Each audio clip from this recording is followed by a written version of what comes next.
Hello mga karosas, nandito ulit tayo ngayon sa kusina. Chikahan habang naglinis, nagtrabaho sa kusina. Ito ang buhay OFW, trabaho na walang katapusan. Pero di bali, ginagawa natin ito para katapusan sa buwan, may matatanggap tayong sahod. Kasi ang krisis sa Pilipinas, mahirap maghanap ng trabaho. Lalo na katulad ko, walang natapos, so mas lalo akong mahihirapan. Kaya ito, enjoy naman ako sa trabaho ko. Samahan niyo ako mga karosas, maglinis tayo ng mga gulay. Sa akin ito, para itong alugbati. Masarap ito mga karosas.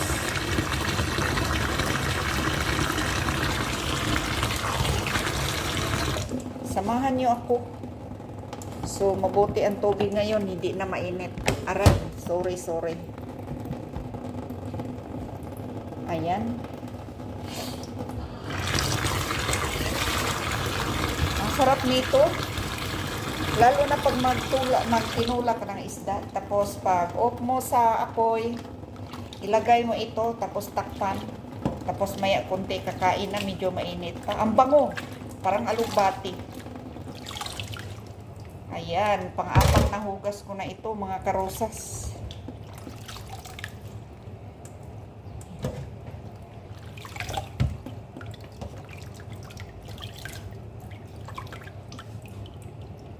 Ito na. Ilagay natin dito kasi patuluin natin. Pagkatulo na, ilagay natin sa Tupperware, ilagay sa refrigerator. Ito ang coriander leaves natin. Ay, hindi ito coriander leaves. Hindi ito coriander leaves, bali parsley ito. Ang paborito ko.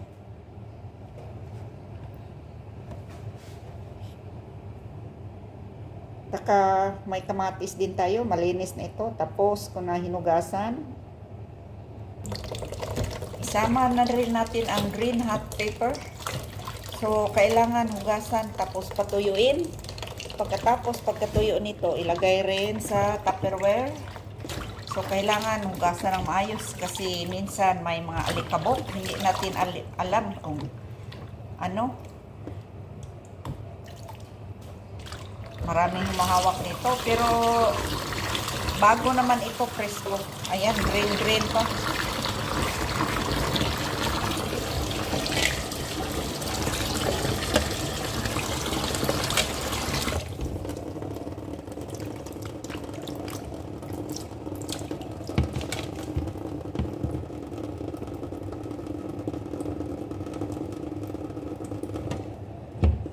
Ayan. Masarap ito.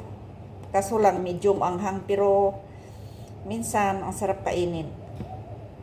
Ang mga karosas, the one and only expensive papaya. Ang mahal. Galing pa ito ng Africa. Africa ba ito o parang Sri Lanka yata? Nakalimutan ko na saan ito galing. Pero mahal ito mga karosas. Saka dito tayo mga karosas, maglinis tayo ng Baguio beans. Ilagay din natin ito sa freezer para anytime pag gusto natin magluto, kailangan ito. So, ready na, malinis na. Ayan, samahan nyo ako mga karosas.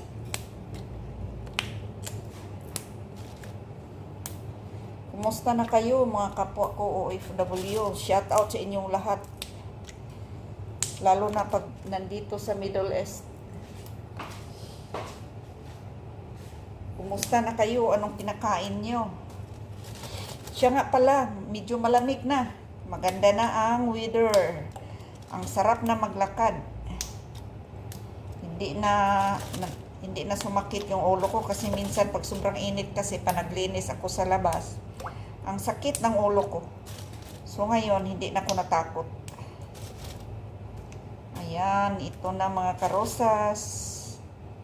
Sa atin ito, masarap ito igisa sa karne. Dito, sa karne din ito. Masarap din ito sa karne. Dito, niloloto ko ito.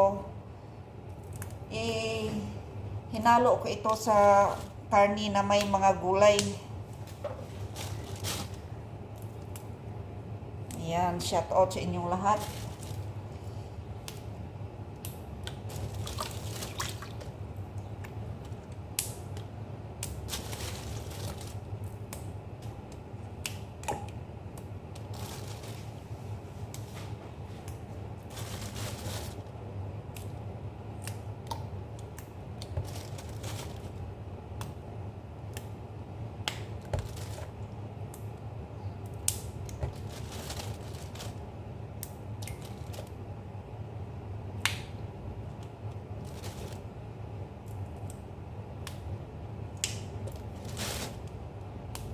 ito na mga karosas. Bilisan natin. Kasi magluto pa ako. Ano na yung, nakasalang na yung karne. Pinalambot ko lang.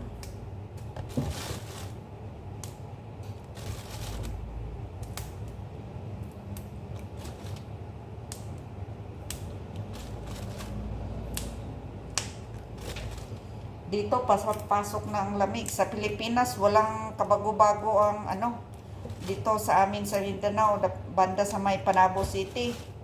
Walang kabago-bago yung weather. Umulan ngayon, kinabukasan. Ay, naku, sobrang init na, parang inferno. Kaya nga, hindi pwede pag walang electric fan. Sobrang init na talaga.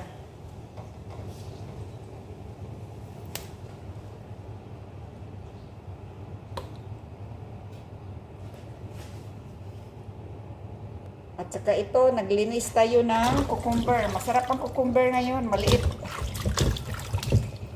Pagkagatin mo ito, sobrang lutong.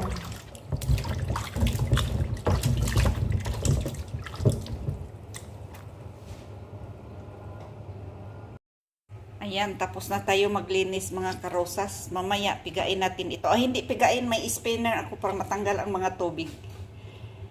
Ayan, parang alugbati. Barber yan sa Arabic. Hindi ko alam anong tawag yan sa English. Ito, may parsley tayo. Tsaka syempre, ang cucumber na preskong-presko.